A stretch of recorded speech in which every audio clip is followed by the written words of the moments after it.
Merry Christmas, everybody, and just like last time, I will be counting down the worst commentaries of the year as a Christmas present to my viewers. However, I'm going to be doing something a little different this year. Instead of 10, I am going to be doing 15. I'm also not going to be placing any videos on this list that I only watched part of. Either I watched the entire thing, or it's not eligible. However, like last time, I am doing one spot on the list per commentator. Although I am allowed to include multiple videos from the same commentator on the same spot of the list. Lastly, I want to make it clear this is by no means an objective list. There may be videos on here you like, and that is perfectly fine. Furthermore, just because I put somebody on this list, that does not mean I view them as a bad person or even a bad content creator. All it means is I think they made one bad video. Which, hey, happens to the best of us. So, let's get into this.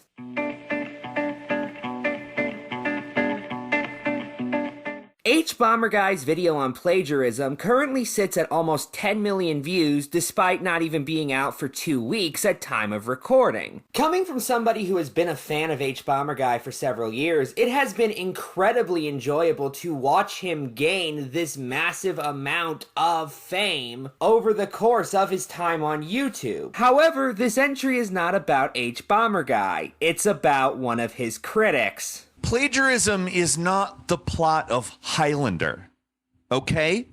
You don't kill them to become them. That's not it. That's not how war is. That's not how this is. This is a video I gave its own commentary. In fact, it's the most recent commentary on my channel at time of recording. And I think it being fresh in my head is probably a contributing factor to it being on this list in the first place. However, that doesn't change the fact that the arguments Peter makes are still terrible. Let's just use the clip of Peter I've already played as an example, because they are right. Plagiarism isn't the plot of Highlander. Although the poor imitation plagiarism so often brings is rather comparable to the notoriously bad Queen covers in Highlander the Source. It also has very little to do with war, even though that's what you compare plagiarism to, given they're both because of material conditions. In fact, I think Highlander has more to do with war than plagiarism does, in all honesty. Also, H-Bomber-Guy never said that people plagiarize because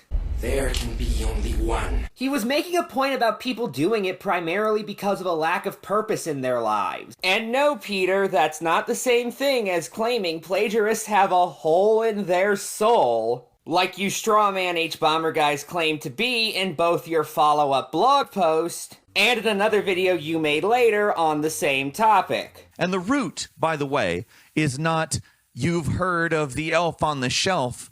What about the hole in your soul? If only because you're attempting to conflate H-Bomber-Guy's legitimate attempt at a psychological explanation for plagiarism with something as metaphysical as the concept of a soul. And while I'm at it, people didn't become the people they killed in Highlander. When you decapitated an immortal, you didn't gain their powers like it was Mega Man. Furthermore, everybody in Highlander acted according to material conditions, so this distinction makes even less sense. This was a universe with the prize. Kurgan did what he did specifically to get it. That was a material condition which guided his actions. And here's something else I didn't even notice when I did my commentary on Peter Coffin. They say H-Bomber-Guy didn't talk about material conditions. Battles that are fought in the real world are fought over material conditions,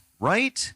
And the same thing goes for plagiarism. But that's not what's discussed in the 4-hour runtime of this video. When the clip that Peter plays of H-Bomber-Guy specifically begins with H-Bomb noting that he had previously discussed certain material conditions which cause plagiarism. Why do people plagiarize?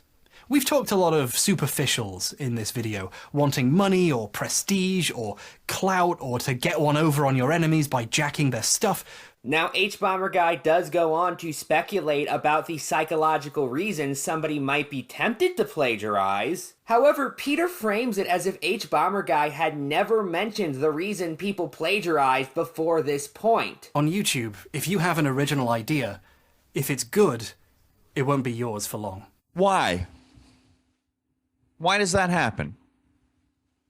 So, 4 hours later, he tells you, I should also note that the clips I've been showing you are followed by a totally unsubstantiated claim about how H-Bomber Guy views law. in fact, the closest that H-Bomb gets to discussing intellectual property law or IP law, the actual issue at hand, the formalized reason that plagiarism exists, the only discussion of that, and it's quite sparse, but the only discussion of that in this video takes a very naturalistic stance towards law. Law exists.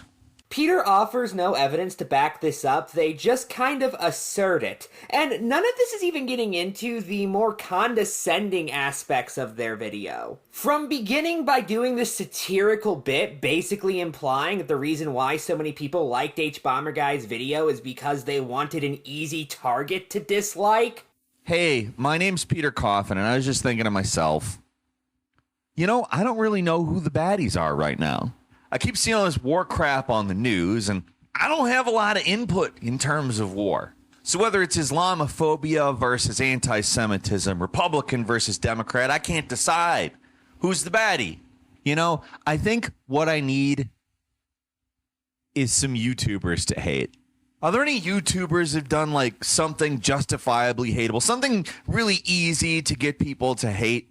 I don't know, something where there's like a law or something that we don't interrogate because we've naturalized it and act as though it's just simply an inherent thing that's wrong, that they're you know, crossing the line on. Oh, what's this? An H-Bomber Guy video about YouTube plagiarists.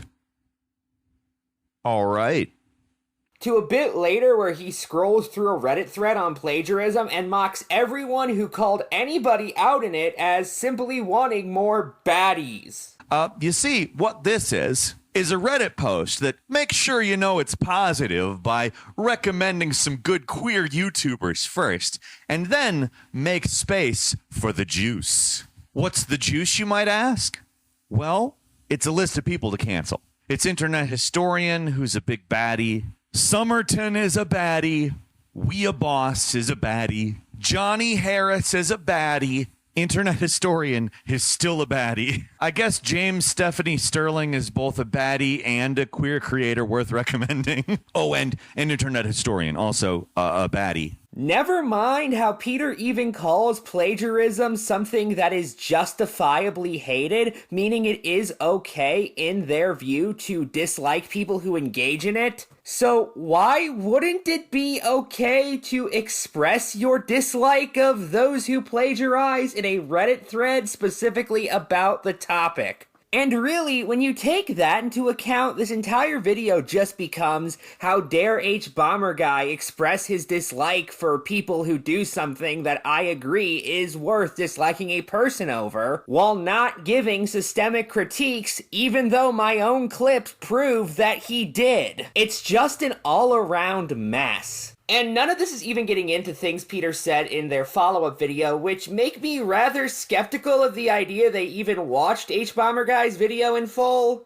Such as him saying he doesn't know anything about James Summerton, also known as the person H-Bomber Guy spent about half the video on. This is followed by them saying they don't think anybody else does and just hate James Summerton because H-Bomber Guy called him a baddie. I mean, I really don't know. Summerton could be a huge piece of shit, and I don't want to say that that's like impossible or defend him, but I also don't want to attack him because I don't know anything about it, and most of these people don't know anything about it. They just know that H-Bomb showed him as a baddie. Although maybe they just confused H-Bomber Guy's most recent video with the 2 minutes of hate from 1984. They then go on to mention people who didn't know James Summerton was a queer creator. So he can't be queer anymore. He will never be referred to as queer. He is so not talked about as a queer person that several of the people in my Discord that I've been talking to about this responded to somebody noting that he's a queer creator that they've taken down with, wait, hold on, James Somerton is queer? Because again, someone who doesn't know who James Somerton is, doesn't know James Somerton's content, doesn't know that. Never mind that H-Bomber Guy not only mentioned this fact about Somerton, but also added it was one of the reasons why he was initially looking into the accusations, because he was worried it was nothing more than a witch hunt led by the homophobic. While adding that he has seen Somerton's fans use his status as a queer creator to make any criticism of him look like it comes from a place of bigotry. Whenever these allegations are brought up, however, a fan of his will normally pop up to accuse them of harassing a gay man and claim this is all part of a deliberate homophobic campaign against a queer creator. And as an open bisexual who knows what the internet is like, I'm vigilant to the possibility the phobes are making a fuss about nothing again to take down a fellow gay boy. It does happen, so keeping this possibility in mind, I looked at what he'd been accused of for myself, weighed up all the evidence as objectively as I could, and it quickly became clear he did do it. He's a massive plagiarist. In fact, there's a bunch of stuff no one else has found yet. He's just convinced his audience to attack people when they notice. And the worst part is, they do it in the name of defending a gay creator, when many of the people he has financially benefited from stealing from are queer themselves. Oh, as for that last part, I added that because Peter says that attempts to end plagiarism on YouTube are going to result in marginalized groups being hit harder than non-marginalized groups. If the privileged demographic gets treated this way, then when it comes back around to the queers, it's gonna be worse. Yeah, just wait until they come after an LGBT creator, Peter Coffin says, while talking about the accusations against an openly gay man, and while discussing a Reddit post that accuses James Stephanie Sterling of plagiarism, who is both pansexual and non-binary. Also, if plagiarism accusations are apparently enough to get people to metaphorically lose their status as LGBT, wouldn't that mean it couldn't come for the LGBT community? Because anybody who plagiarizes would just be denied as LGBT? These points don't make any fucking sense. And it absolutely will come back to the queer community. There is no such thing as a means to cancel people that came from the queer community that isn't then re-weaponized back against the queer community. And while that is a legitimate concern, anything done is going to harm marginalized people more than non-marginalized people by definition. That doesn't mean we shouldn't make attempts to stop plagiarism, though, because the alternative is to have no real standards against it, and that doesn't help anybody either. In fact, due to the obscurity a lot of queer creators find themselves in, it's actually really easy to plagiarize them and get away with it. I actually watched this really good video on it a while ago, Peter. I'd recommend checking it out when you get a minute. Good writing about queer living is hard to find and easy to lose. And in obscurity, it becomes even easier to pretend it was yours. For reference, H-Bomber Guy said this after he caught Somerton plagiarizing a column he could no longer read on the internet because the website that hosted it shut down. Gay writers are already poorly recognized for their work and contributions. It's a common problem. James should know about this. In Code Breakers or Queering Cinema or whatever it'll be called next time, James has a surprisingly eloquent section about how gay people keep going missing from history and being forgotten. This part was stolen too. So as we start out on our lifelong personal journeys, how do we discover our queer identity if we don't know much about those who came before us? Stephen Spinks's column is extremely moving to read and genuinely important. And no one watching James's video had the chance to learn his name. James made a lot of money repeatedly re-uploading a video about the erasure of queer people, and he did it by erasing queer people. I guess when he renamed it Queering Cinema by any means necessary, he meant it. Every re-upload, the credits get longer. The list of people he's conned grows. The works he's stealing from aren't doing quite so well. This column was written in 2019 for Midlands Zone magazine. the UK's biggest regional gay publication. Due to the impact of the pandemic, Midlands Zone ceased production in 2020. This year, their official site went down, along with its archive of articles like this one. Googling the words James stole now gets you no results. I only found this plagiarism because I noticed it before the website fell off the internet. Fuck, the second book H. Bomber Guy discusses. Fuck, one of the first things H. Bomber Guy discusses Somerton plagiarizing is a book by the openly gay Vito Russo, who was also one of the founders of GLAAD. The Celluloid Closet is a documentary about the portrayal of homosexuality across the history of Hollywood, with plenty of interviews with film historians, writers, directors, and actors. The structure and narrative is based on the book of the same name by Vito Russo, who passed away from complications of AIDS before the documentary could be made. The first 30 minutes of Unrequited is just the Celluloid Closet. James Illuminati'd it. He downloaded a copy of the documentary, loosely paraphrased it, and as footage for the video he uses the same clips the documentary used of the movies it talked about. He also reuses the more pivotal interviews, adding his own titles so it looks like he got them from somewhere else.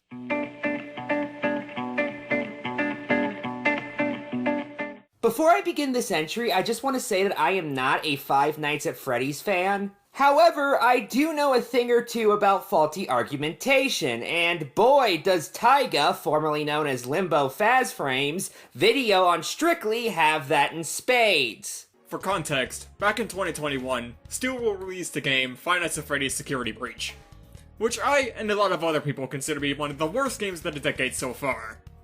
With a god-awful story involving more fetching than a dog does in its lifespan, more bugs than even the worst Bethesda game, even with the mountain of patches, and mechanics so puddle deep, it makes Fallout 4 look like Dwarf Fortress by comparison. The biggest problem with the video is Taiga's constant conflating of the subjective and the objective. The second interjection, for example, sees Strictly, the person Taiga's covering, saying they've always interpreted the Five Nights at Freddy's storyline a certain way, only for Taiga to respond with a citation needed clip.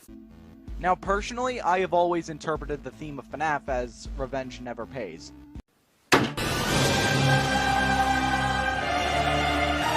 But what is Strictly supposed to cite a source for exactly? Their claim is that they subjectively believe the story to be about a certain thing. They weren't claiming this was the intent of anybody behind the game, nor that it was a view shared by anybody else, so what could they cite exactly? Taiga goes on to say that they personally don't care how Strictly interpreted the story. I do not care! If this isn't the intended messaging, then I don't want to hear it. Which is fine, but it doesn't really argue against what Strictly said. They feel this plot point works because of their subjective reading of the story. It also begs the question why they'd want a citation and therefore more information about something they don't care about. I synchro summon Junk Gardner in defense mode. Synchro what? Synchro summon. What summon? Synchro summon. What?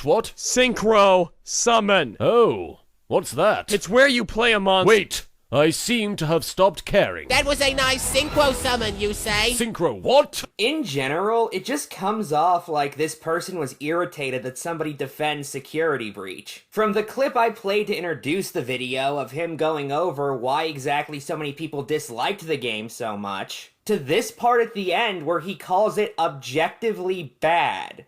Security Breach is on my small list of games I consider to be, without any exaggeration, objectively bad. There's no potential upside to this game that I can count either debunk, I consider to be vapid or superficial, or just bring up an example of it being done in a better game. Now, even ignoring the fact that objectively bad games really don't exist because the quality of games is entirely subjective. Fuck, I hear Crazy Bus is fun if you're a Venezuelan bus enthusiast. I guess there might be somebody out there who might enjoy this game. Somebody who happens to be very interested in Venezuelan buses. Yeah, if there is any game for the Venezuelan bus enthusiast, this is it. Do you find any Venezuelan buses in Super Mario World? No. So you can't argue. This is the definitive Venezuelan bus game. Those criteria don't make any sense. What is superficial and vapid about the positives of Security Breach? And why would its positives being done better in other games result in that not being a point in the game's favor regardless? Aspects of games aren't good because no other game has ever done them better. That's just not how quality works. Now, you can say you subjectively prefer these other games because of it being done better there. However, again, that's just more subjectivity. We aren't even close to entering objectivity. And I haven't even mentioned his habit of using clips from other sources to make his points for him. Something that I wouldn't even really have an issue with if those clips actually did make his points for him. Take this part, for example. For context, Strictly is defending William Afton coming back on the basis that tons of series have reoccurring villains. Another, probably a better example of this that I've seen as of late, like, you know, as I'm recording this, not as I recorded those last bits. Basically, a more comparable thing to, like, Afton, like, always coming back and that not being a problem with, like, any other franchise is horror movie franchises, specifically slashers, like Friday the 13th with Jason Voorhees and Freddy Krueger and Nightmare on Elm Street. Tega then notes that many people feel these franchises went downhill after a while. And at the tail end of the series, they were getting absolutely terrible. However, the only way this would have any relevance is if it was generally agreed that the use of the recurring villains was a problem these series have, which nobody claimed to my knowledge. He does show a clip of James Rolfe recounting one of his friends saying he was sick of Friday the 13th when finding an advertisement for the then latest movie. I even remember firsthand seeing a newspaper ad for Jason Goes to Hell, and one of my friends commented saying, "I'm so sick of that. Everybody knew the deal by now." Although I should note that James's review of Jason Goes to Hell sees him talk about how radically different it is from the other Friday the 13th movies. And in general, it's a very different movie from all the others. Way different. It's not even a straight-up slasher movie. It's some kind of weird, dark, metaphysical nightmare. I can't even explain it. Is it good? Not really, but at least it isn't the same old shit. However, that's a far cry from saying you find the film bad. You can be sick of something and still like it. All that means is you don't want to experience it at that particular moment. And as for the other clips, which are all from the YouTube channel Dead Meat, I'm going to trim them for time. However, listen to every one of the criticisms he gives these movies, and notice how not one is just, they had the same villains as the other ones. But with another revolving set of screenwriters and a super rushed production, the resulting movie is a gothic mess that continues to feature more weird dream visuals than interesting characters or a sensible storyline. And the Freddy Jr. part is just the cherry on this shit sundae. It also happens to be widely regarded as the bottom of the barrel for Mr. Krueger's escapades. Freddy's Dead completely drops Alice Johnson and pretty much that entire tangled storyline that began back in Dream Warriors. In its place, we get an absurd plot about a ghost town Springwood and Fred Krueger's fully grown offspring, along with a handful of cameos and a final 10 minutes that were filmed and released in 3D. On top of all that, this is the film in which Freddy Krueger completes his transformation into a full-blown Looney Tune. Outside of a single shot, which is admittedly iconic and badass, the movie feels more like Jason Takes Generic City, USA. While I appreciate the return of Kane Hodder and the fact that this is something different, Jason Takes Manhattan is inexplicably, mind-numbingly boring. So many slow shots of Jason reaching towards and picking up items, and scenes that are straight up slogs because of by-the-numbers dialogue. It's 15 minutes longer than it needs to be, and we don't even get kick-ass kills during that time. This was peak MPAA pressure, so the movie's gore was cut to prudish levels. I should also note that if Dead Meat's issue with the later Friday the 13th films is just that Jason keeps showing up in them, somebody should really inform him this, given he actually praised Jason X. I used to love this movie, and now I think it's just okay. And this isn't even getting into videos like Phalos' review of Jason Goes to Hell, which criticizes the film for feeling nothing like the other Friday the 13th movies, and repeatedly jokes that the Jason in this film is nothing like the Jason in the other film, implying he would have actually liked liked it more if Jason was more like how he was in the original movies. So after fighting a girl with psychic powers and then getting lost in New York and Jason Takes Manhattan Away from the Muppets, it was time for Jason to barely appear in his own film. 'Cause he's in hell, I guess. Yeah, there's quite a few changes to the overall feel of this film versus any of the other Friday the 13th, and there's a couple reasons. One, it's the first one made in the 90s, and second, and the major factor is, it's the first one made under New Line Cinema after getting the property from Paramount. So different era, different studio, and terrible, terrible ideas of what this series was. So yes, this does in fact mean that Jason Voorhees has possessed the coroner. I do seem to recall this happening before in another one of New Line's properties, and you know, I do get the feeling they were thinking more Freddy than Jason with some of the ideas in this film. Or they were thinking Ghostbusters. Because hey, who isn't thinking Ghostbusters?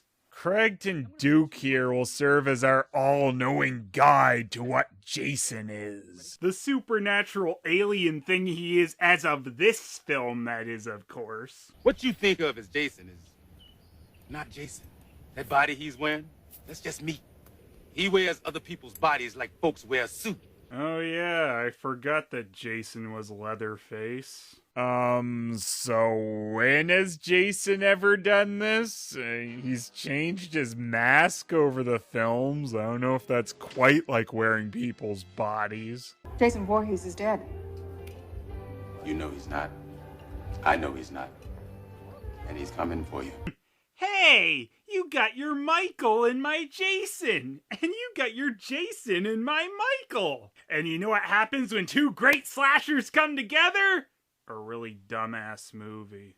I don't know what I just watched, but it wasn't a Friday the 13th film. I mean, holy fuck, how do you not get one thing right about this franchise? It wasn't that complicated. A zombie in a hockey mask who kills people, not some otherworldly creature that inhabits people's bodies. Fuck, if you want to go down this route, well, I can think of a different horror movie franchise which I could use to prove that reoccurring villains are a good thing. Of course, I'm talking about Halloween. Because when they dropped the recurring villain of Michael Myers for Halloween 3 Season of the Witch, it resulted in a film that was absolutely despised by both fans and critics. Albeit in recent years, it has actually grown a bit of a cult following. Hell, since you brought up Friday the 13th, do I need to mention how widely disliked the twist in Friday the 13th Part 5 was? Heck,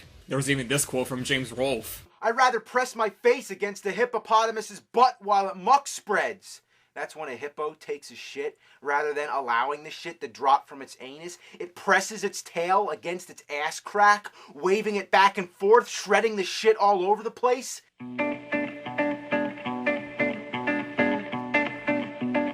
You know, the phrase missing the point is thrown around a lot. However, I can think of no better example of it than number 13 on this list. I was just fucking around on the internet looking for the weirdest shit. Genuinely, the weirdest shit. And, I found a juicy one. Okay, but for real, I've been sitting on this meme for a while, and it's literally a girl having a fucking panic attack and crying because she won a minion at a vending machine. In this commentary, Nomis Yulf covers a video titled, I Hate Minions So Much from a channel called Our Third Life. Here is the beginning of the Our Third Life Know Your Memes page. Our Third Life is a YouTube channel featuring satirical confession vlogs by hosts Puppeta Stewart, Schmidtney Wickelson, and Steven Skyhard. Some videos on the channel have been widely circulated online under the misconception that they are not satirical. Basically, the entire video was a joke, and Nomis took it incredibly seriously, leading to admittedly unintentionally amusing moments like this. I'm trying to avoid any sort of contact with my eyes with this thing, but it's so bright and yellow. I can't look. How the fuck does a fictional fucking corn on the cob looking motherfucker actually make you have a panic attack over a fucking minion? How do you have a panic attack over a minion? She doesn't. This entire video is a joke. Oh, there's also this part. Dude, seriously? Seriously, this is what it's come to. Billions of years of fucking evolution, and it comes to some fucking stupid woman having a fucking panic attack in her bedroom over a fucking minion. Except it didn't, because this video was a joke. All of Nomus's insults fall incredibly flat for that reason. And look, I could sit here and explain how Nomus drags out his points and jokes way longer than needed, or does humor that I personally don't find very funny, but that's not really the point. It's more the sheer novelty of Nomus deciding to go after somebody who was intentionally appearing stupid in their videos. You calling this person stupid isn't an insult, it's you acknowledging what they were going for.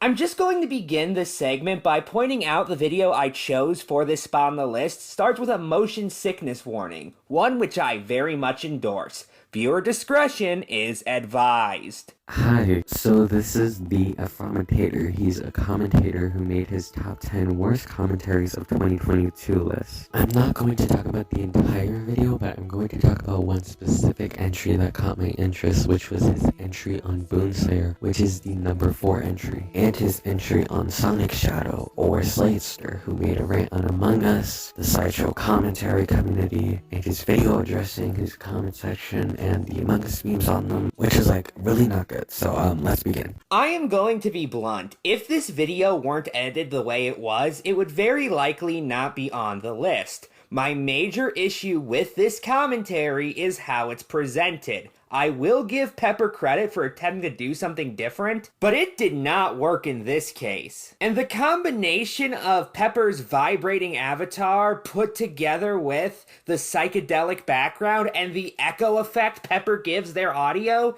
it is genuinely difficult to watch. And the points themselves are just mediocre in all honesty. The worst example being when I criticize Boone's point, and Pepper responds by just repeating Boone's point back at me.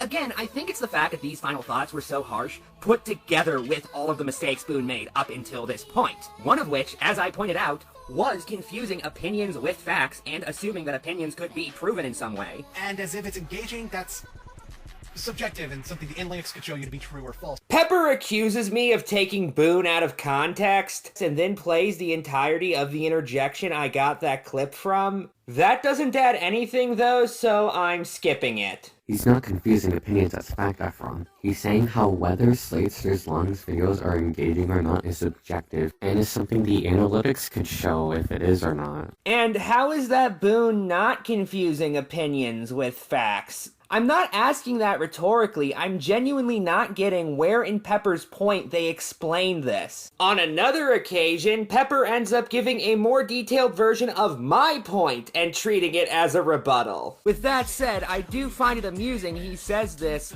despite also saying the reason people watch Among Us live streams is because of the personalities of those involved. Unlike StarCraft 2 live streams, apparently. It's not so much about the game as the personalities, the people playing the game. It's a just chatting stream with a gameplay structure. Yes, because you can like the person playing the game rather than the game itself. Have you ever seen something like all those Call of Duty lobby videos that you see a lot on YouTube back then? Or just in general people raging at video games. You may not like any of those games, but you can enjoy the personalities of the people playing them. That's not something I ever denied though, because my entire point was that Boone was contradicting himself by bringing these types of videos up while not taking them into account while talking about the appeal of Among Us live streams. You aren't disagreeing with me here. And then there's that part at the end where Pepper is really confused about what I mean when I call commentaries a caustic medium. So maybe caustic mediums just aren't something he understands. Motherfucker, did you just make up a random word? Because I couldn't find a definition of what a caustic medium is, and the only thing I could find is a movie genre on IMDb that has like one movie under that category. As if I was referring to a film genre or something and wasn't just calling certain forms of entertainment caustic. Caustic in this context meaning harshly critical. Look, I'm not going to sit here and say that I still agree with everything or even anything I said about Boone last year. However, this video was still bad all around. It's terrible visuals put together with mediocre points, and that's really the only thing I can say about it.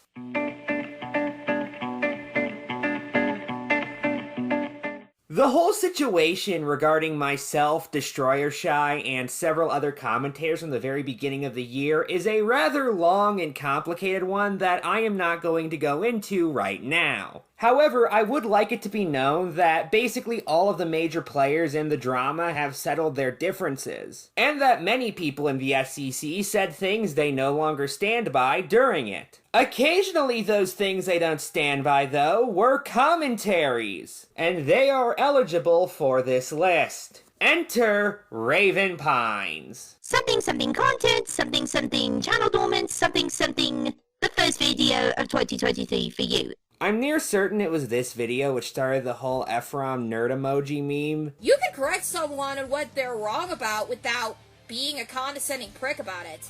There's correcting someone, and then there's being a condescending nerd emoji. We don't like condescending nerd emojis.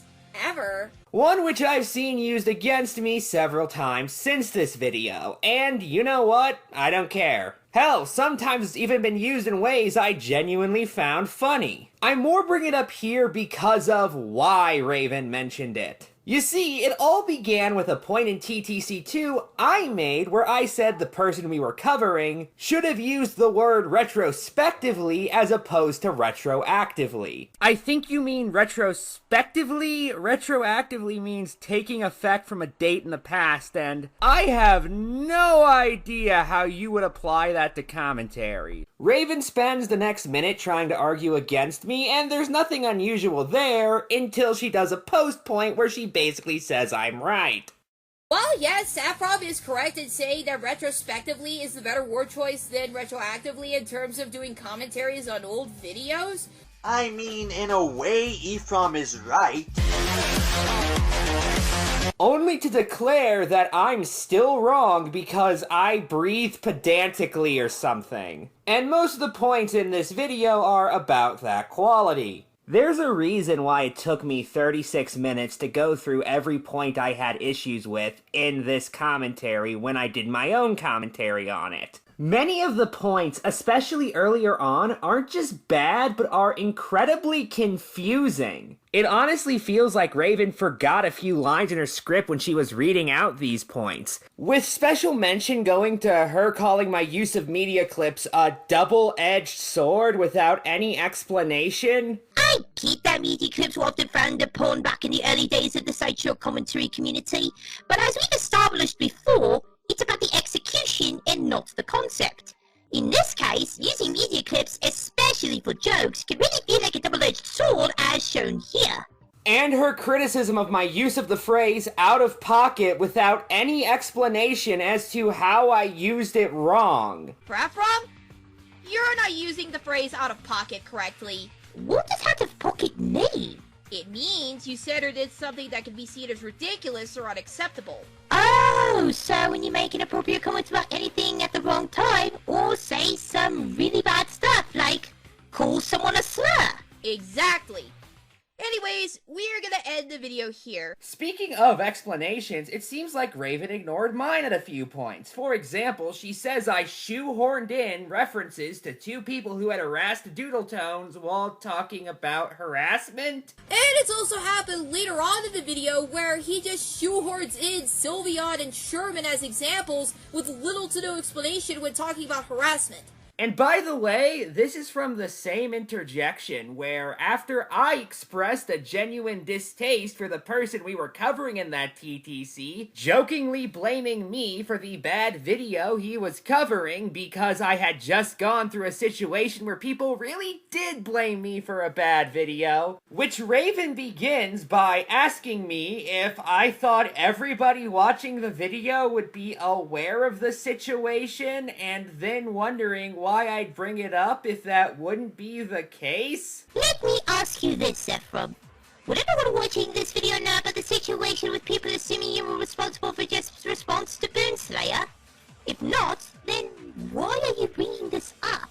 Even though that has no relevance to if the joke was in good taste or not, I don't get what kind of standard Raven was even trying to apply here. She then goes on to say I brought it up out of nowhere. But mentioning this out of nowhere... Even though the reason I brought it up, the implication of that joke mirroring an accusation of a situation I just went through, was explained in the video. Raven even plays that clip in her video. You see, I'm not so much bothered by that shot at me as I am the fact that he decided to make it now. For those who don't know, I just had to deal with people assuming I was responsible for Jeff's video on Boonslayer. Although, at least in that case, I was friends with Jeff and had already expressed a distaste for Boon's video. Meanwhile, I barely knew anything about Sonic King at the time, and had never seen the IGN review in question before he sent it to me. Oh yeah, Sonic King literally showed a screenshot of him sending me the video and asking me if it was good in the video you're covering right now. I say this shot bothered me because of a situation that had recently occurred at the time, before going on to explain it and compare and contrast it to what was being discussed in the video we were covering. In what way could that be called out of nowhere? The cherry on top being that Raven says I'm overreacting to this. Like, my guy, it was just a joke. You're making a mountain out of an anthill. It's really not that deep. It's such a small deal that you felt the need to spend 2 minutes of this 40-minute video, or roughly 5% of its runtime, defending it. And by the way, not everybody is going to know about the Stanford prison experiment point from last year either. And yet you had no qualms about bringing that up. It happened when he talked about the Stanford prison experiment when connecting it to Mario Co-op multiplayer. Wouldn't that be pouring fuel on an already extinguished fire? And it could potentially add more fuel to an already put out fire. Side note, if the fire is put out, what exactly am I adding fuel to in this analogy? And none of this is even getting into how the post points completely break the flow of the video, and how there are so damn many of them, as well as the absolutely terrible audio balancing. I want to be clear that Raven's content has improved quite a bit since this video came out, so I view this as nothing more than an unfortunate blunder in her career as a commentator. Here's hoping next year provides some really good ones from her.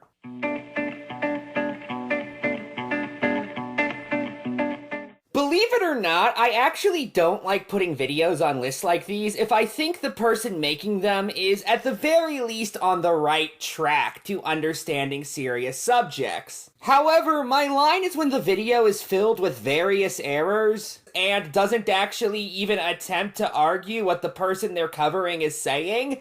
Anyway, let's talk about Bomaratsu. I'm sorry to burst your bubble, but sadly, it doesn't exist. You know what you can't be? Oppressed. As a white person, and be an oppressor of many minorities. You are white! W-H-I-T-E.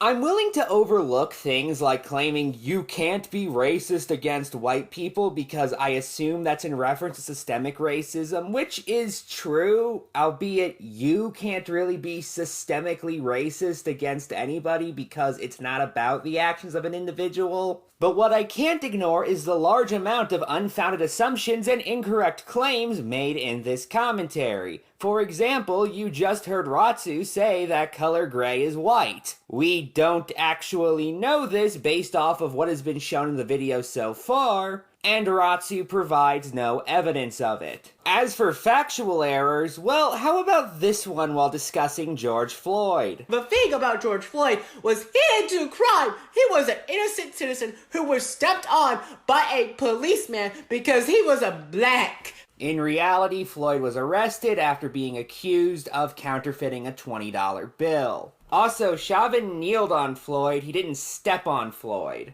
Time magazine actually ran an article on why the death of George Floyd specifically caused such massive protests, and they came to the conclusion it was primarily timing, put together with the cruelty clearly on display of what Derek Chauvin did, and George Floyd saying, "I can't breathe," which were the same words Eric Garner said back in 2014. The video ends with Ratsu claiming that color gray has a white supremacist mindset. His points are kind of a hot mess, and quite frankly, his points could definitely be racist.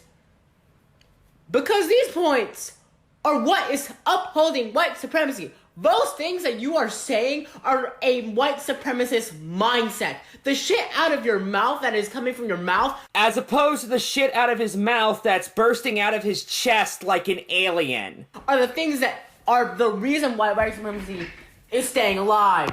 Without any kind of explanation as to why this is the case, or examples of white supremacists saying similar things to what Color Gray said. And this is especially notable because immediately after that, Ratsu goes into their final thoughts, with their first point being about the lack of evidence shown in this video. Here are my final thoughts. This video sucked. There's no proof of things that you are talking about or about other things. And this double standard regarding evidence isn't even an isolated occurrence. There's one part where Ratsu gives a bunch of examples of oppression people of color have faced throughout history, while also claiming our ancestors did it because apparently, as well as knowing Color Gray's race, they also know their entire lineage. Oh, I don't know. Maybe because our ancestors had enslaved black Africans, stole black cultures, profited off of it, put Jim Crow laws, hanged and beaten them near a tree, and had been beaten with police batons. Or I don't know, our ancestors also enslaved indigenous people, stole indigenous cultures, put them in Indian boarding schools, put Supreme Court wanting to take away ICWA, the act to keep indigenous children safe from being stolen and to be put in Indian boarding schools. And now the Willow Project to do with, which is going to destroy the planet and the cultures around them. Our ancestors also forced Asians to work in unsanitary workspaces, stole Asian cultures, put Japanese people in internment camps around America, also bombed Japan, and now have to do with COVID-19 hate crimes because of communism. Girl, the list goes on. Notice how they didn't show a single piece of evidence to back up any of those claims, despite getting onto Color Gray for not showing evidence one interjection ago. As you show absolutely no screenshots or evidence to prove your fucking point. Way to go, Shotty. This is a literal problem with the video, because he shows nothing but the same game, and it's really annoying. Like, I want to see actual proof, not the video game. Show us some hardcore evidence, bitch.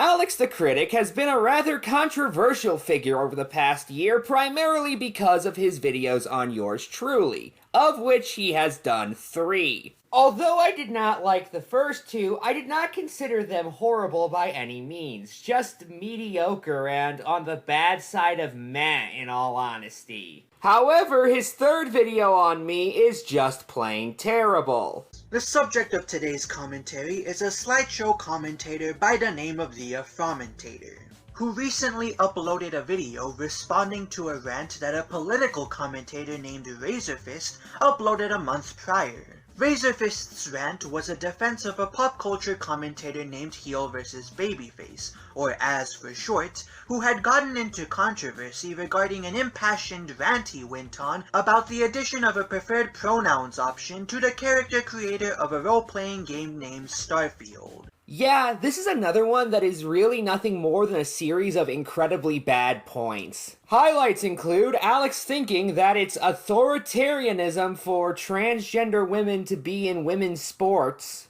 I think you should ask the women who have their athletic scholarship opportunities taken away by transgender female swimmers whether or not being able to identify however the fuck you want is authoritarian or not. Even though, no matter what one might think of that, it has nothing to do with the political concept of authoritarianism. Or this part, where he compares a game letting you choose your pronouns to a game forcing you to play as a Nazi. Say that in Starfield's character creator, one of the questions that players were made to answer regards their opinion of Adolf Hitler's policies about Jews. Now let's say that the only two answers players can give are, quote, Hitler was right to gas the Jews, and, quote, Hitler didn't gas enough Jews if you ask me. Understandably, this would make people opposed to Nazi ideology very upset.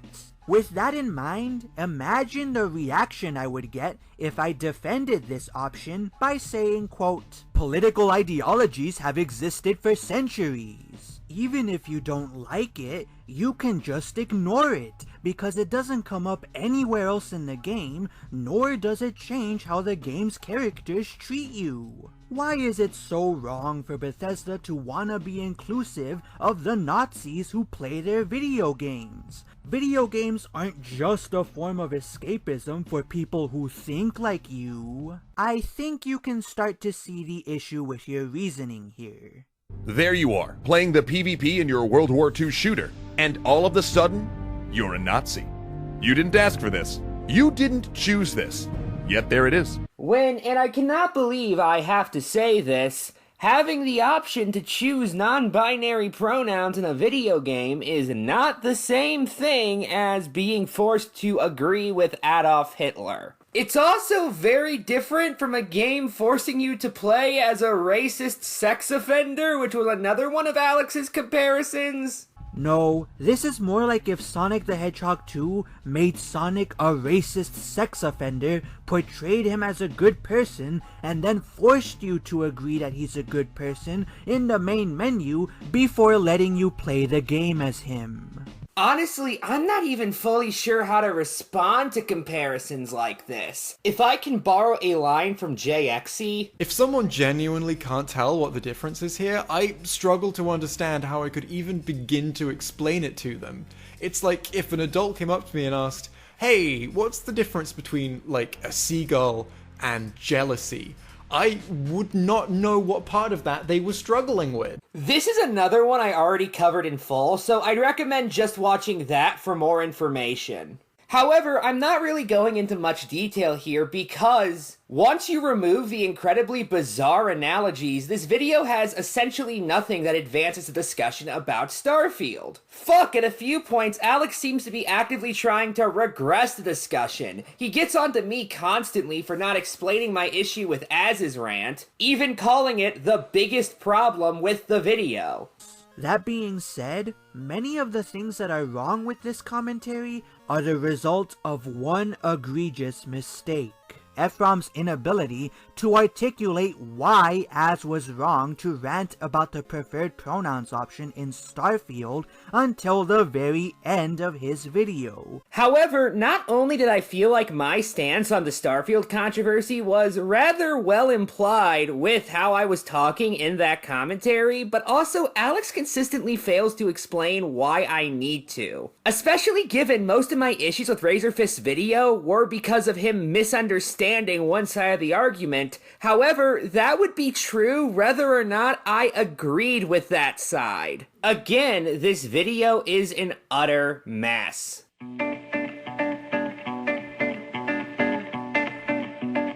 Earlier this year, there was a lot of controversy over the use of avatars of real people in commentaries. This has also gone under the nickname IRL Gate. And most of the videos in that chain aren't really worth putting on this list. However, there was one that I did feel was deserving of a spot here. Said video was done by Firebolt PT. Ayo, Bolt here, and welcome to another video. So, avatars. You know them, I know them, we all know them. And no, I'm not talking about mid-James Cameron movies or masterful animated series. I'm talking about the very images we slideshow commentators use during our videos. I'm just going to say right now that as somebody who was heavily involved with IRL Gate, this video angered me on a lot of different accounts. In fact, if I were judging this based off of just how frustrated I was while watching these commentaries, this would be number 1. Just to use one moment as an example, I find it rather interesting that he says it was Pepper's video where this all got out of hand. However, people then went on to treat it like a bigger deal than it actually was, which has now resulted in where we are now. And it starts with Pepper-Tei. Never mind how Pepper-Tei was the first person to say that this wasn't actually a big deal, so how they made it a bigger deal than it actually was, I'm unsure. And by the way, Bolt, just before you say this, you call using an avatar of a real person disrespectful at worst. Best to me, it's just kinda weird, and at worst, it feels very disrespectful and uncomfortable. But that's not making it a big deal, and if it isn't, then how is Pepper saying it's not a big deal, making it a big deal? This doesn't make any sense. None of this is even getting into how at the end he declares the entire controversy pointless. Hopefully I won't be required to make a part 2, and the situation will be remembered as ImageGate was.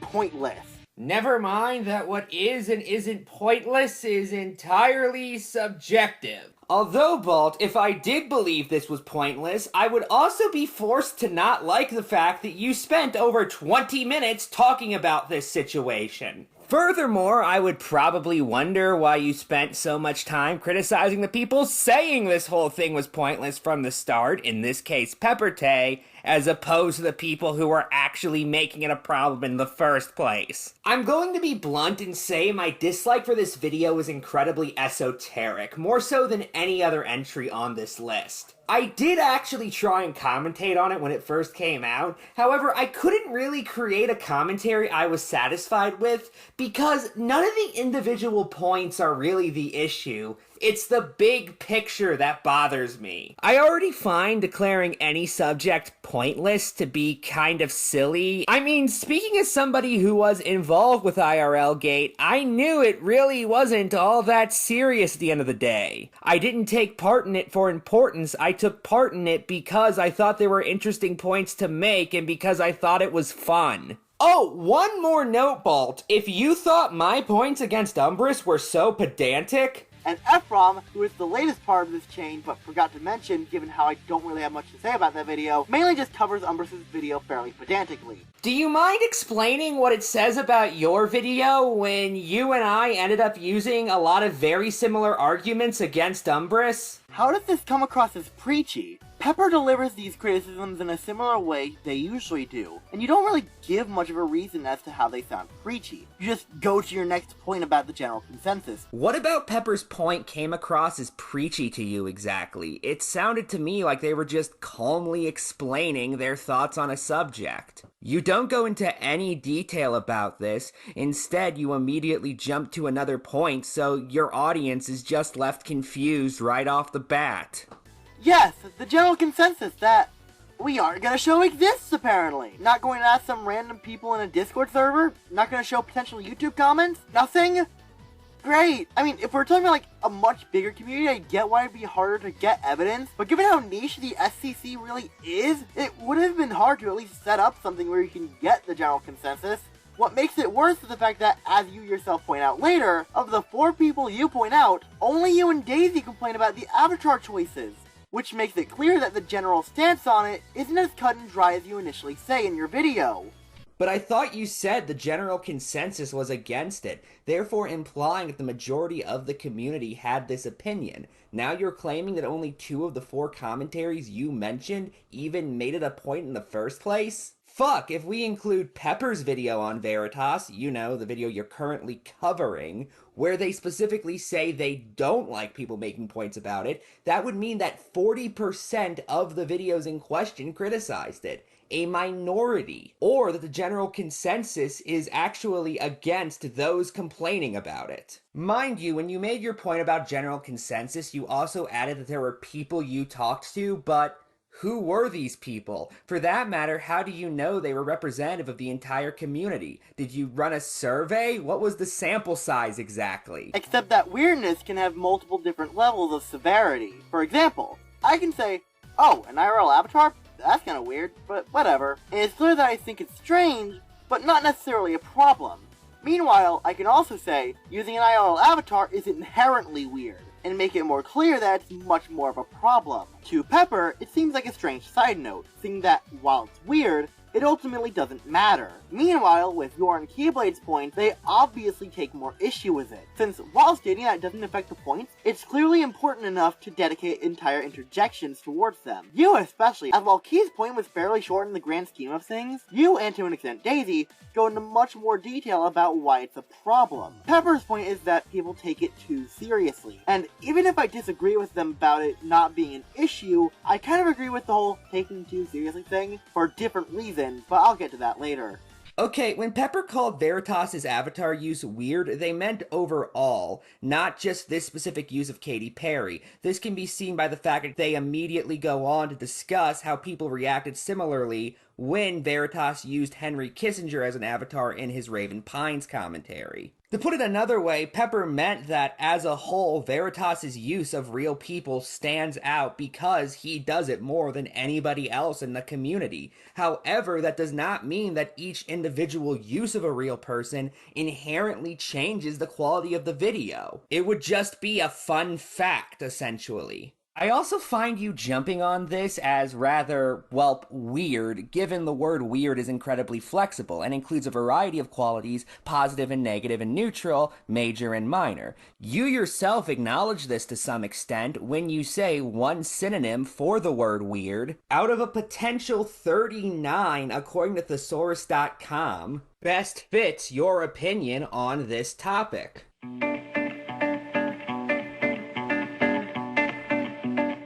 Let's talk about mistakes I've made, because I do make mistakes on occasion, and I've never been in denial about that fact. I know my videos aren't perfect, just like nobody's videos are perfect. And last year, I even threw in my video on Starmic as part of the Worst of the Year list, specifically placing it as part of the giant tie that was number 9. However, this year I'm going to give a commentary of mine its own spot on the list, and I imagine a lot of you know which commentary in particular it's going to be. How bad is it, I hear some of you ask? Well, to give you an idea of just what kind of arguments this video has, this is one of the points the video opens with. Yeah, this is the really infamous commentary that's an hour long where the first point was over 40 minutes. And that in of itself I don't see as an issue. If I needed 40 minutes to make a point, then I needed 40 minutes to make a point. In the same regard, if I needed 20 seconds, I needed 20 seconds. Length is not an issue when it comes to interjections in my mind, so much as what that interjection is filled up with.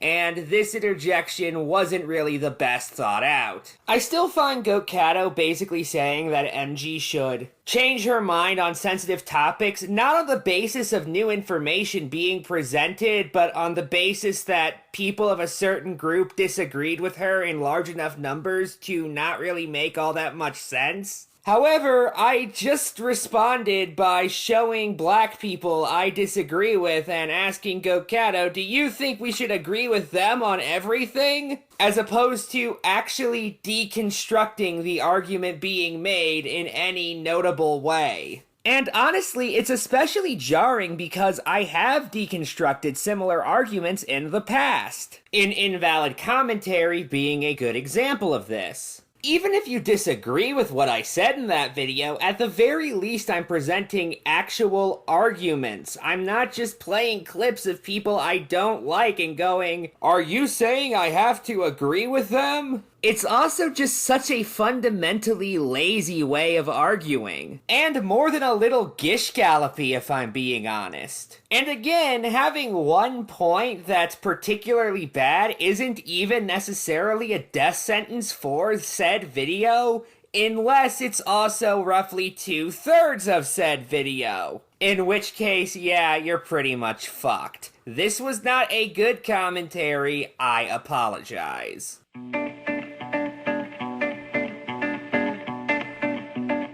And now it's time for an entry where I have to discuss a bad commentary on somebody I really don't like.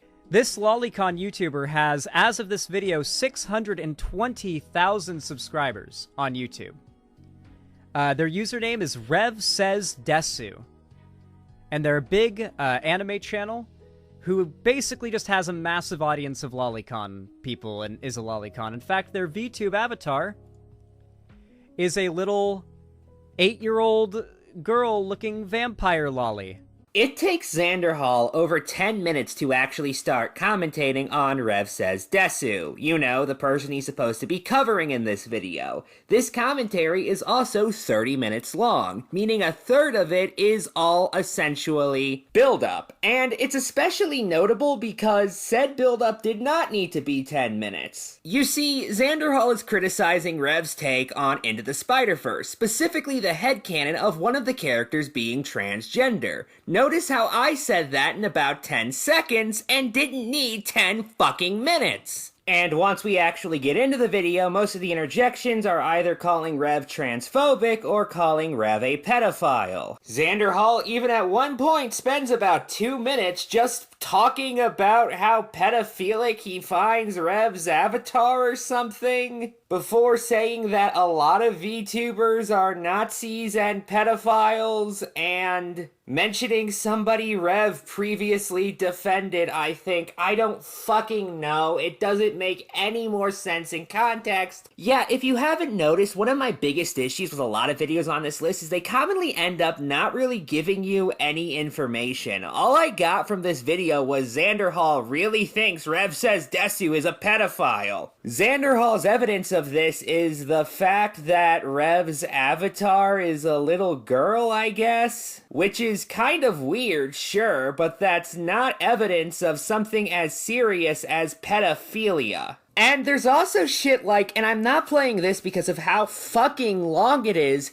Xander Hall stopping the video for several minutes to go look for a different clip of Rev Says Desu talking about a woman holding up a sign at an anime convention or something. Did I mention that this video was supposed to be about Spider-Man? Look, if you want to make some giant expose about Rev Says Desu, Xander Hall, that's fine. But this wasn't advertised as an expose. This was advertised as a commentary on his takes regarding Gwen Stacy.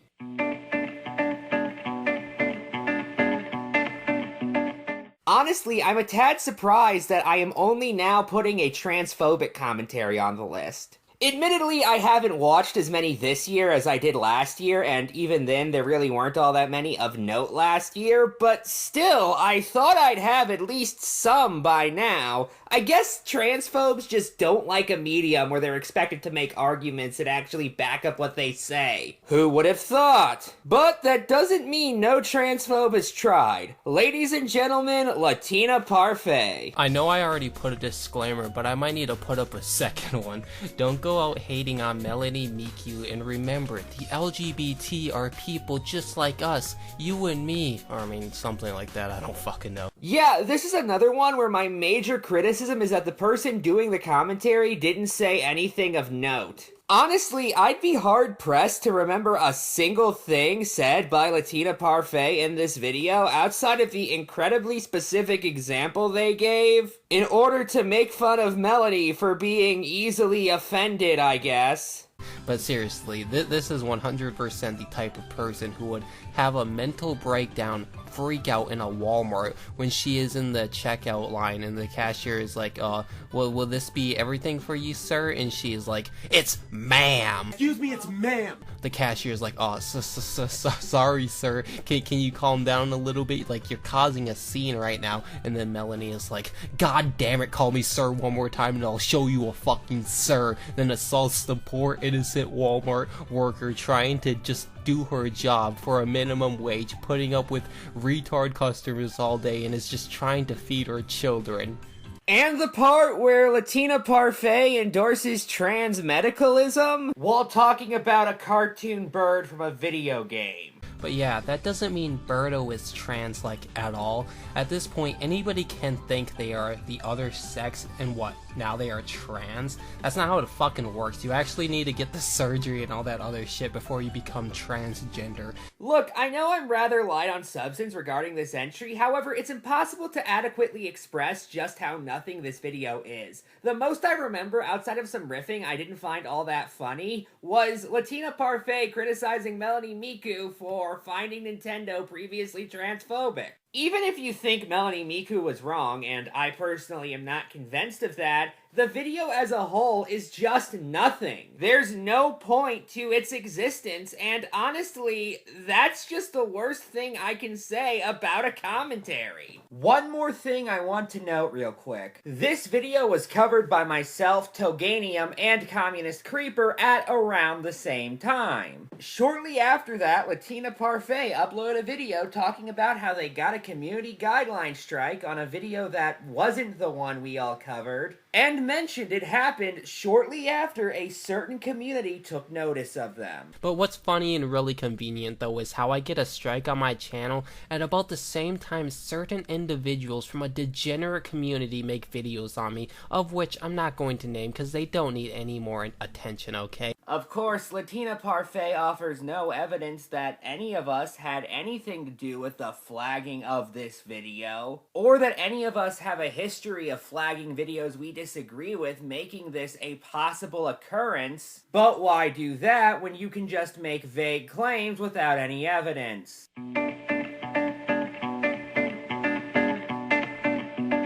Now, if you want the transphobe whose videos are at least interesting to watch, well, Vivian Belly kind of qualifies. What would you change about the world if you were president?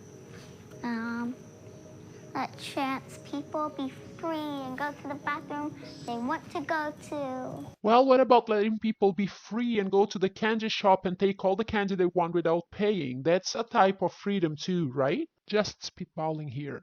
Vivian Belly's video is an odd experience because of the sheer number of utterly bizarre points, in quotation marks, that she makes. I already showed you my favorite example. However, that is far from the only one. At one point, John Oliver makes a joke about how soccer only exists to obliterate parents' weekends. Vivian Belly not only takes this incredibly seriously, but says this in response.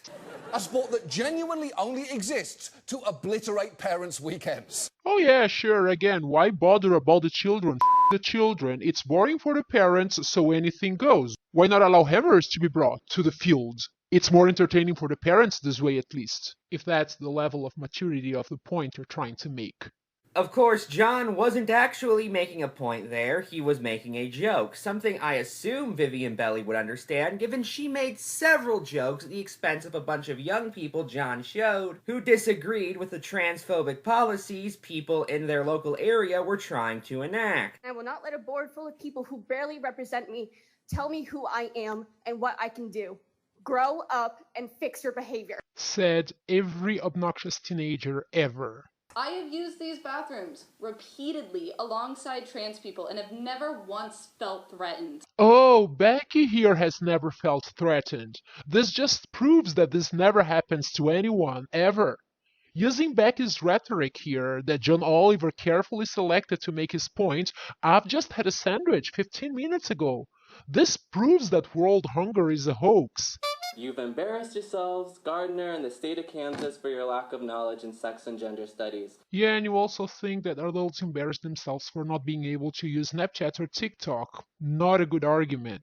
And by the way, taking jokes John Oliver makes on his comedy show incredibly seriously is something Vivian does constantly. Here's another example. No one in this country has ever been able to have one conversation with a doctor without first discussing insurance.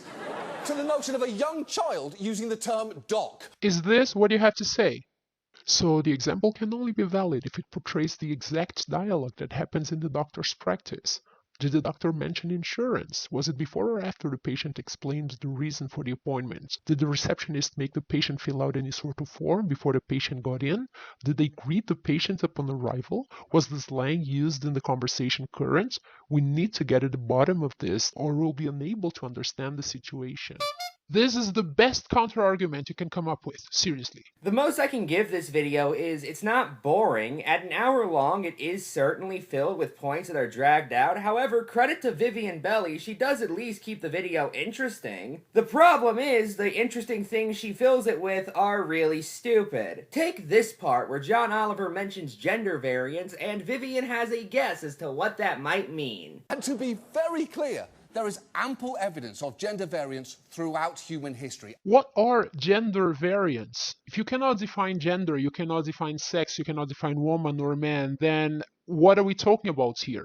Ooh, that's quite rather intriguing. So many of these female specimens seem to have an innate aversion to doing the house chores to a man-child husband and 4 children, whilst believing this to be their ultimate goal and purpose in life. Some even like math and sports and adventure movies and video games. They must be a completely different gender. And look at these male specimens. Not all of them are complete troglodytes. Some even take pleasure in personal hygiene and are capable of feeling the full range of human emotions, including love, affection, remorse, sadness, and vulnerability.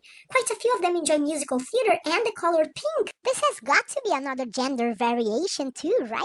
They have got to have some woman alchemy blended in the mix, because these are definitely not acceptable purity levels for a man. Is this what you believe, John?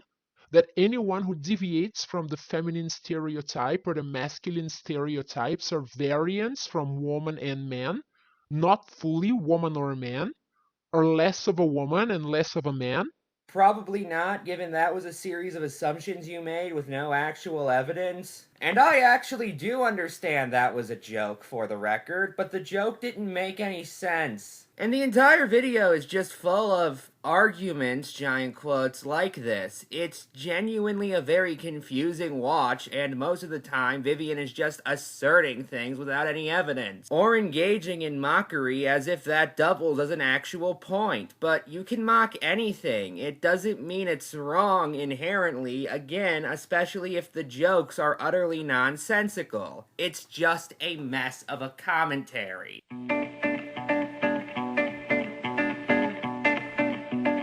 You ever just watch a commentary and although you expect it to be bad, you don't really expect it to be as bad as it is? Yeah, that's me with this video, which I know 2 of the 3 people involved have disowned, but wow, it is still very bad. Now, what's the video we're covering?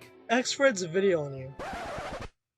Okay, scratch that. Kagura's not gonna be the vindictive asshole in this situation. Key, you already said that. Let me finish. Kagura's not gonna be the asshole, 'cause I am. This is another one that's just a complete mess, filled with nonsensical points and utter misunderstandings of what's going on. A particular highlight being when Key says he never accused anybody of harassment and just turned the tables, while also mentioning that what Sonic King did was an accusation of harassment. Quick question, but where did I ever imply that you guys were harassing Tony Sonic? Since from my joke, I never said or implied that you guys harassed Tony Sonic. If anything, Sonic King's little jab was painting you guys out as harassers more than my joke, since he explicitly said harass, whereas I just turned the tables on him due to his poor wording. The point balancing is also very bad, with River getting barely any time compared to the other 2 commentators. And none of this is even getting into how absolutely terrible the video is structured. One of the first interjections sees Keyblade Master make a joke about X-Fred's grammar. Oh, thank goodness you specified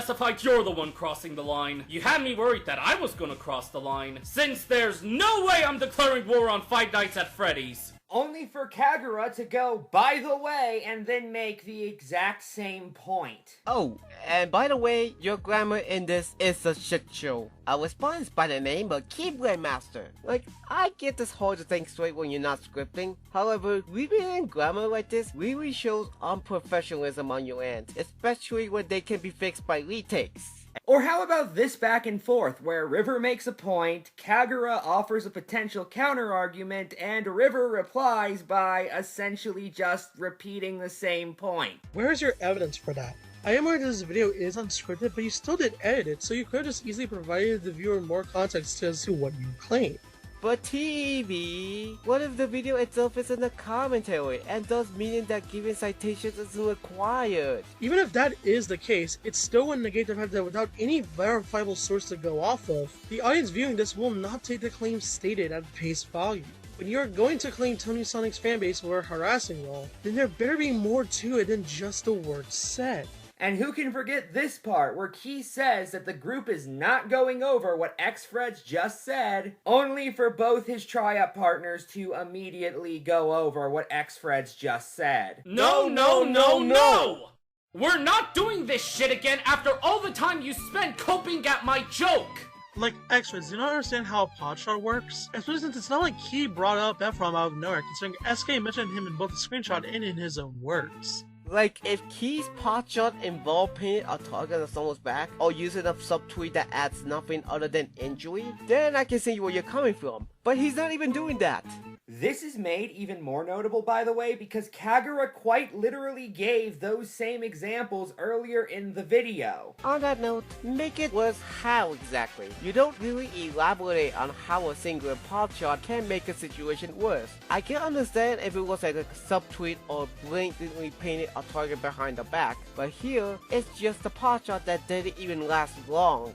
I know these may seem like weird things to get irritated at, however, it just shows how incompetent this video is. Again, the only word I can think of to describe it accurately is mess.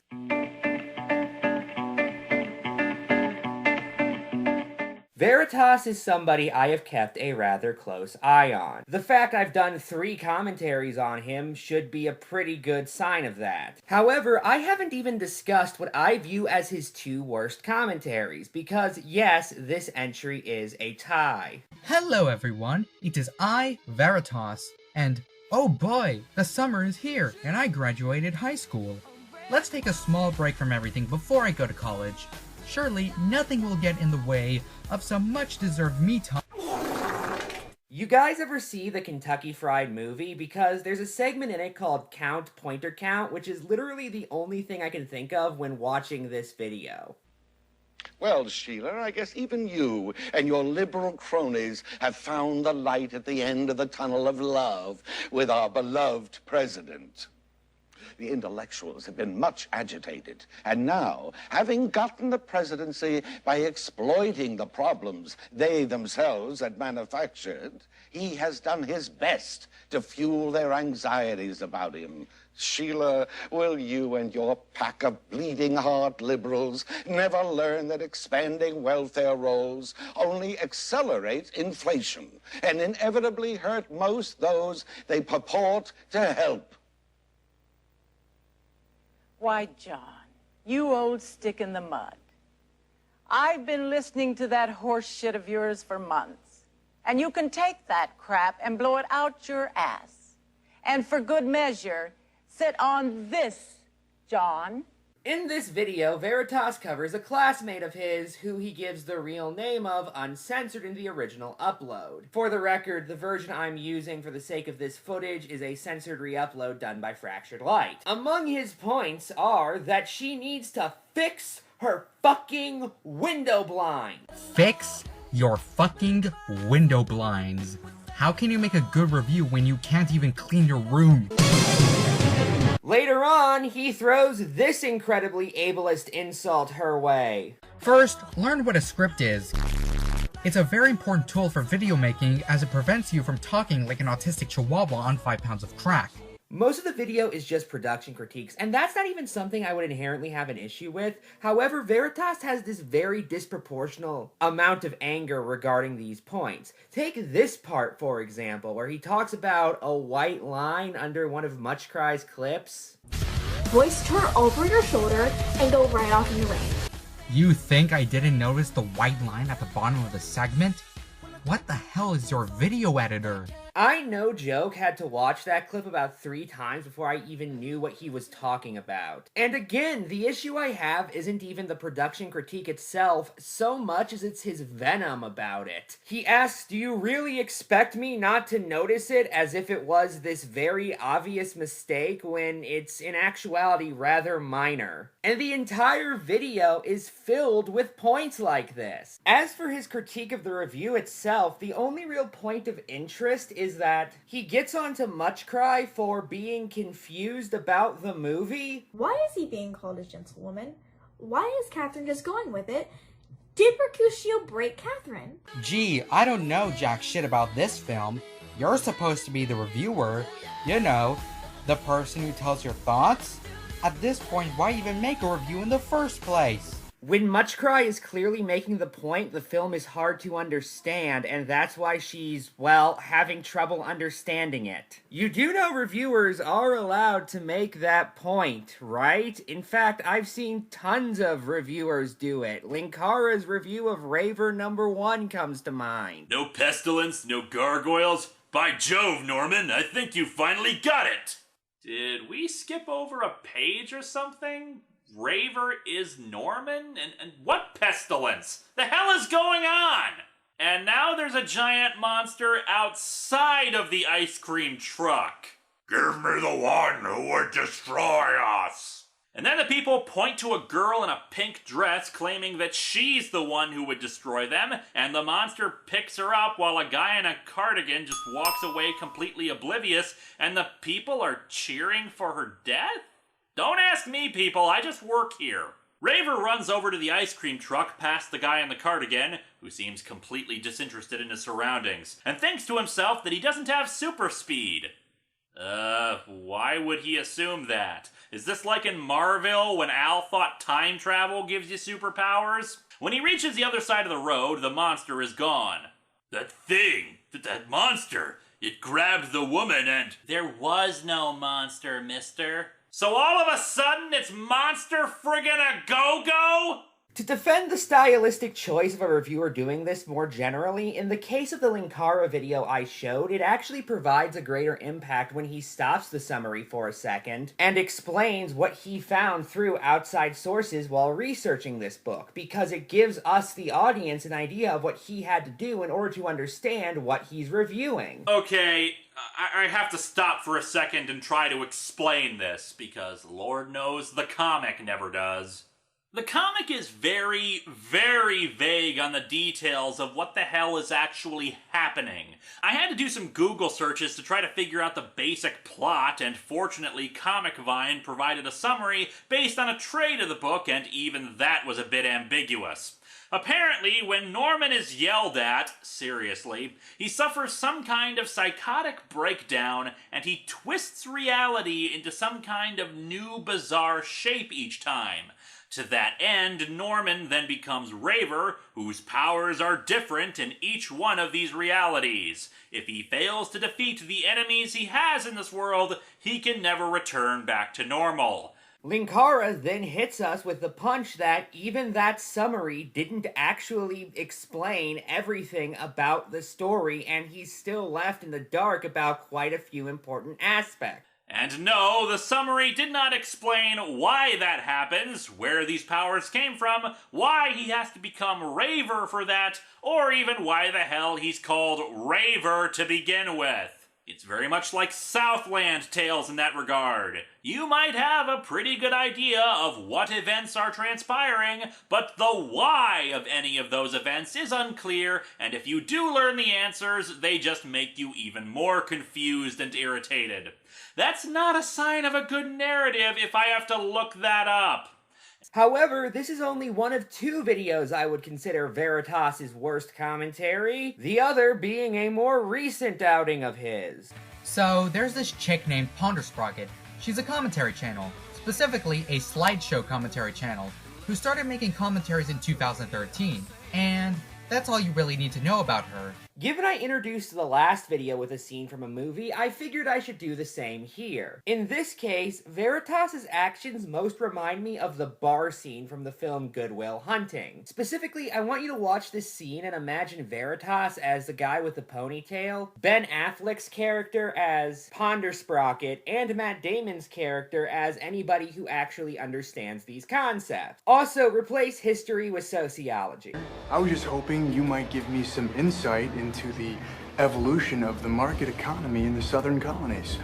My contention is that prior to the Revolutionary War, the economic modalities, especially in the southern colonies, could most aptly be characterized as agrarian pre-capital. All right, of course that's your Hang on a contention. second. You're a first-year grad student. You just got finished reading some Marxian historian, Pete Garrison probably. You're gonna be convinced of that till next month when you get to James Lemon. Then you're gonna be talking about how the economies of Virginia and Pennsylvania were entrepreneurial and capitalist way back in 1740. That's gonna last until next year. You're gonna be in here regurgitating Gordon Wood, talking about, you know, the pre-revolutionary utopia and the capital-forming effects of military mobilization. As a matter of fact, I won't, because Wood drastically underestimates the impact of social Wood drastically underestimates the impact of social distinctions predicated upon wealth, especially inherited wealth. You got that from Vickers. Work in Essex County, page 98, right? Yeah, I read that too. Were you gonna plagiarize the whole thing for us? Do you have any thoughts of your own on this matter? Or is that your thing? You come into a bar, you read some obscure passage, and then pretend you pawn it off as your own idea just to impress some girls, embarrass my friend? See, the sad thing about a guy like you is in 50 years, you're gonna start doing some thinking on your own, and you're gonna come up with the fact that there are two certainties in life. One, don't do that. And two, you dropped 150 grand on a fucking education you could have got for $1.50 in late charges at the public library. This is one where a full commentary on it is currently in the pipeline, so I'm not going to go into too much detail at the moment, but this video is a fucking mess. From showing NSFW in a video that was not originally age restricted. In fact, he had to be chewed out by Fractured Light in a DM conversation before he age-restricted the video, and he even admitted in a call that the only reason he did so wasn't because he saw the error of his ways, but because Fractured Light threatened to kick his ass. Because, no, my question is quite so, okay, you know what? I'm just gonna ask you this frankly, because I feel like I've gotten the answer, but I want to hear it out of your own snout. Was the ethical issues with what you did that I clearly explained to you, was that less important than some 18-year-old telling you they were going to beat your ass? An 18-year-old in England, even. This is so doggone stupid. This is a yes or no question. Answer.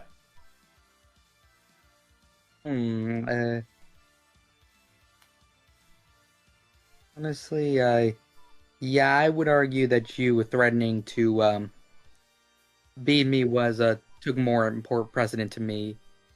Oh, and by the way, immediately after this, Lio gets Veritas to admit he didn't even bother checking the ages of the characters he showed NSFW of. I want an answer to my question, please. Did you even check the ages of the characters you threw on screen in the pornographic material? No, cause ever since my old computer broke down, I was never able to play Genshin Impact, Okay. and I... If the answer is no, then the answer is no, and you're an idiot for that. To using Ponder's real name, or at least what he thought Ponder's real name was, he was actually totally wrong on that, which Ponder later confirmed on Twitter, to completely mixing up terms. Who could forget Veritas' declaration that Ponder was a social Darwinist for some reason? Cisnormativity and heteronormativity are a thing, yes, but it's because biologically those are necessary defaults for the species to continue. Oh my fucking god. This is literally just social Darwinism. Not even exaggerating, this argument wouldn't feel out of place in a 1924 college lecture on skull shapes. You should know better than to give credence to ideas that would later go on to influence the policies of Die Nationalsozialistische Deutsche Arbeiterpartei. For those confused how this is social Darwinism, well, so am I, because these two concepts have literally nothing to do with each other. Oh, there's also this part where he essentially says the humanities don't need any data. All white people are racist, all men are misogynistic, all cisgender people are transphobic, all members of a majority are biased against the members of the minority or oppressed group. And my outright stating this, despite not giving any sort of numbers, statistics, or visual cues regarding this matter.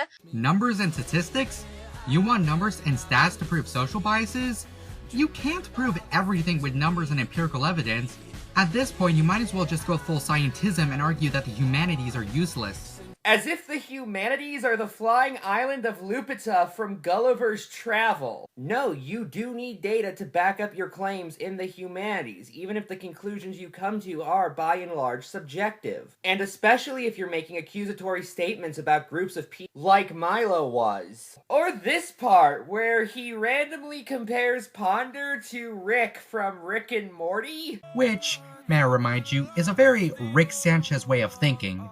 What people call love is just a chemical reaction that compels animals to breed. Do I even need to explain why talking like the funny scientist character is a bad thing? Yeah, you do actually. And while on the topic of things you need to explain, you should have explained why you wanted Nezzy Monster to delete his account, which you brought up for no real reason. With the possible exception of Nezzy Monster, though to be honest, that Nezzy person is better off deleting his channel and fucking off from the internet instead of helping us. Veritas also addressed this in the call I showed clips of before. I'll just let him explain and allow Lio to knock that point down. Enjoy! What did Nezzy Monster do? Because she's not in the Art CC. So what did he do? Tell me. I want to know. And you better have an actual answer. From my memory, he tried to call Peaches a racist. I knew it had something to do with that fucking conversation! Oh my god, you're dense! I'm just recollecting what I got from Lockout, okay? You got it from a fucking Lockout? Hold on. What? Alright. What part of hold on do you people struggle with? Thank you. You know, the funny thing is, Veritas, I had a talk with Nezzy about that a few days ago. I did. And you know what? I had what I think is a reasonably decent conversation with Nezzy about it. That's how you do this. You don't sit there and just lose your mind, especially over somebody...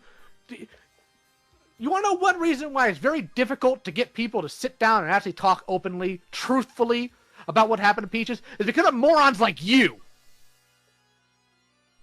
It makes everybody else look crazy. You can dislike Nezzy's tweet. I dislike it too. The difference is I don't treat Nezzy like absolute garbage just because of that. I have my problems with them over it, and we've talked about it. And I'm not going to back away from my point on that. But you know what? Okay. Jeez. That's the real reason, isn't it? That's the only reason why you sat there and talked trash about Nezzy. Be honest for once. Oh, yeah, sure. Don't you sure me. You're speaking to your elder. I should also note that Veritas was asking Nezzy to essentially deplatform himself over an incident with Peaches that Peaches confirmed in the same call she didn't even remember. And apparently, the entire reason why he unquestionably hates Nezzy and thinks Nezzy should be deplatformed is because of the argument you and Nezzy had on Twitter like 8 months ago. I don't even remember the conversation with them. Well, don't worry. Veritas saw it on the lolcow forums and therefore has to defend it. I should also note that although Veritas is known for his overly parasocial relationship with Hopeless Peaches, Umbris, Doodletones, and Lio Convoy have all gone into great detail about that in their videos on Veritas, so I'd recommend checking those out for more information. However, in one of the great ironies of our day, Veritas also doesn't really know the first thing about Hopeless Peaches. There's a part early on in this video where, when talking about Spoctor, and specifically how he was involved with the Hopeless Peaches this situation, Veritas says the following about Peaches. And has never made apologia for the lynching of a non-Protestant, plus-sized, neurodivergent queer working-class woman. Even though, as Peaches herself later pointed out, this description of her is based off of various assumptions on Veritas's part. You make a video on Ponder where you speak about me the weirdest way possible, and also jump through a mighty few hoops because I haven't spoken about half the things that you brought up about me. So it was nice to find out that I'm what was it? Non-Protestant? Non-Protestant. Like, yeah, that was a cool thing And queer. to find out. And, oh yeah, please never call me queer again. That was so fucking annoying. It's just an all-around piece of shit video that doesn't really add to the conversation, all while desperately trying to call Ponder transphobic. Oh yeah, I almost forgot about that. There's a part at the end where Veritas talks about a commission Ponder took several years ago, and uses it as a way to call Ponder transphobic. Speaking of harassment, did you guys know that drawing trans women more masculine by giving them 5 o'clock shadows and larger chins is bad because it incentivizes people to be bigoted and hateful towards said trans women? Well, guess what, fellow Veritas subscribers? Literally did that with Lily Orchard. Even literally used her dead name in the tags. Man, I love so much. She's a great slideshow commentary channel and an even greater person. Can't you tell how much I love this very not greedy and very not implicitly transphobic individual? You can see this was uploaded in 2017 in the screenshot Veritas shows. Yes, I think this is rather bad as well, but it's unfair to assume Ponder is transphobic today because of her actions from over half a decade ago. And none of this is even getting into the introduction, or the first roughly third of the video, where Veritas does this really long rant about how Ponder hasn't helped her fellow slideshow commentators enough, which he makes sure to begin with some sarcasm that's both incredibly long and very drawn out. Naturally, Ponder Sprocket, being the benevolent and base individual she is, had taken advantage of this fame not for herself, but for the community around her. You see, Ponder had used her influence to help her fellow slideshow commentary channels finally get a voice, starting a golden age of the slideshow commentary genre. Soon, it became common for slideshow commentary channels to have 5 or even 6-digit subcounts. Hell, just recently, Fireball PT had passed the 100k mark, literally just a few days after Saradust reached 10,000 subscribers. Not to mention Aaron Tempest, the largest member of this community, is just a few subs short from getting his golden play button. Being candid, Ponder Sprocket has done wonders for our community. Is what I would say if what I said was true, which it isn't. Everything I just said before, yeah, none of that ever happened. Everything you just heard was just a fanfic about a based and epic situation that may have happened in an alternative timeline. Unfortunately, we don't live in that timeline. Instead, we live in a shitty timeline, where this coastal elite has managed to alienate herself from the rest of the SEC. I'm sorry, but why? Yeah, this video just goes on like that for a bit. Anyway, then Veritas starts talking about overthrowing the Ponder regime or something. Hear my word, fellow slideshow commentators. You have nothing to lose but your chains.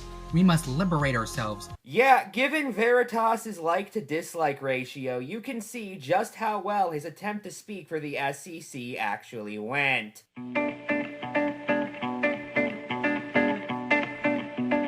Despite all the videos I've covered this year, there's only one that had arguments so abhorrent I refused to put them on my channel. Those who watch my content probably already know what I'm talking about, but if not, allow me to introduce you to the worst commentary of the year. I want to start off this video with a question. What should I do? Right now, I feel like a lost soul. I have no place to go. I am left wandering for eternity with nothing but mist. I feel like I'm at my wit's end. Maybe it's some kind of rut I'm just stuck in. I could be facing creator's block. I could just be tired of it all, or it could just be my winter depression. This is one I don't even know where to begin with. From the plagiarism of other creators, to the trauma dumping in order to debunk something Enter said which was totally subjective, to the use of testimonials as if they actually prove anything other than that Rebecca can find people who like her, I guess.